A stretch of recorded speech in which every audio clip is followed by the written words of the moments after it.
We're taking a look at the top 7 worst parents in the Avatar world. Number 7, Aang. Now look, I know Aang is a saint. He brought peace back to the 4 nations and always tries to do what's right. I've always tried to solve my problems by being quick or clever, and I've only had to use violence for necessary defense. But nobody's perfect. In The Legend of Korra Book 2, the first time we got to see all 3 of Aang's kids together, we got some real insight into their father's imperfections. Leaving Bumi and Kaya seeking more from their father, he was so focused on saving the world and doing his duty, don't laugh, that he never had time for us. And Tenzin feeling a lot of pressure falling on his shoulders to live up to his father's expectations. Remember who you are, Tenzin. You are the son of Avatar Aang. You are the hope for future generations of airbenders. The fate of the world rests on your shoulders. But what if I fail?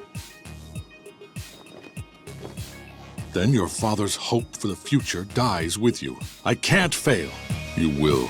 Being the last remaining airbender with the responsibility of preserving an entire people's culture on your shoulders might be a lot to handle for a kid. So maybe you should have given Tenzin a bit of a break. Dad, I failed you. But like we said, nobody's perfect. Number 6, TOPH. All the prisoners have been moved. Hey, Chief. Hey, Chief. It's not that TOPH was exactly a bad mother. She was on the other end of some bad parenting styles herself when she was a kid. My daughter is blind. She is blind and tiny and helpless and fragile. Always seeking freedom from her strict parents.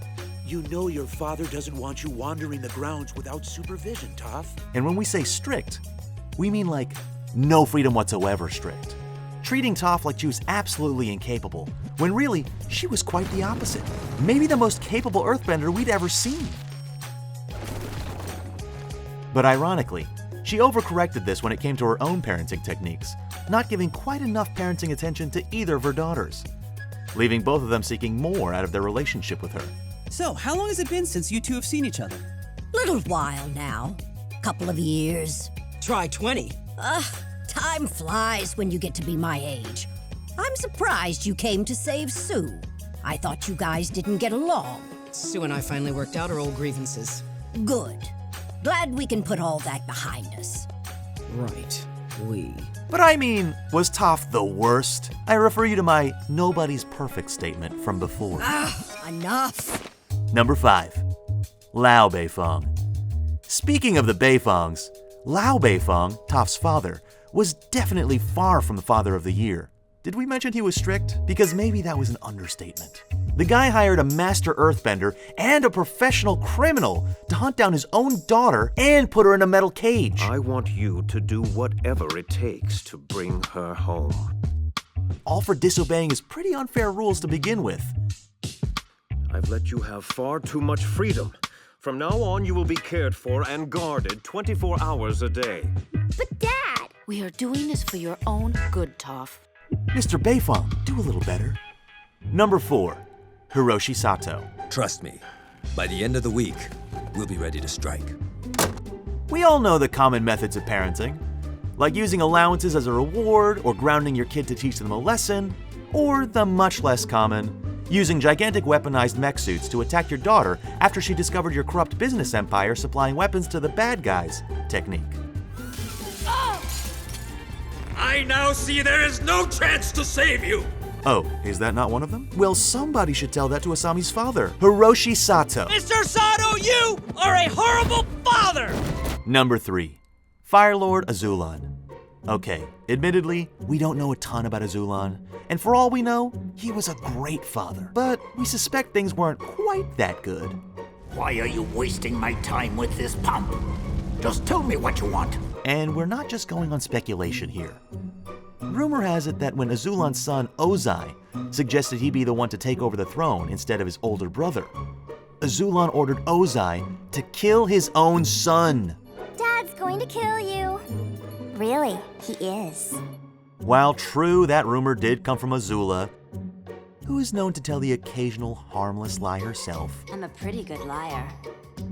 I am a 400-foot-tall purple platypus bear with pink horns and silver wings. Okay, you're good, I admit it. Based on Azulon's cold demeanor and status as an evil dictator, we're inclined to believe her. But then again, Ozai in return did allegedly have AZULON killed to get what he wanted anyway. So maybe they're even? I don't know, it's none of my business. It's a family thing. Number 2, YAKONE. You must avenge me. That is your purpose in life. When one of your sons is a corrupt city council member who will have others kidnapped and imprisoned to serve his political goals, and the other son is a vigilante seeking to strike fear into a vast portion of the population while attacking the entire city with an army of tech, you might start to think you did something wrong when raising them. Looking at you, YAKONE. Bloodbend your brother, Tarlok. I know what you're probably thinking, YAKONE, in your Mr. Krabsy voice. But I did all the right things. Like forcing them to learn illegal inhuman techniques, and making them hurt innocent animals, and heavily favoring one kid while reprimanding the other kid's weakness. Tarlok! You better shape up or you'll be out here in the cold all night until you get it right. I'm trying, but... Try harder! Your brother was never this sloppy. I don't know what to tell you, YAKONE. If you still don't see the problem, I can't help you. Number 1, Fire Lord Ozai. That's right. Finally, we arrive at the mother of all bad fathers, the Fire Lord himself. Not only does he encourage pretty sadistic behavior in his daughter, but he also had an, in my opinion, pretty unacceptable fire-based style of parenting directed toward his son. My father decided to teach me a permanent lesson on my face. I mean, how could you possibly justify a duel with a child? Not to mention the fact that you banished the poor kid from your entire nation and forced him to hunt down the Avatar to regain his honor. And let's not forget that at the time, everyone thought the Avatar was dead. So like, were you just sending your son on a wild goose chase for like, laughs or something? No matter how you look at it, Ozai is an unjustifiably evil father, and deserving of the title of the #1 worst father in the Avatar world. Somebody get this guy a mug. Thanks for watching.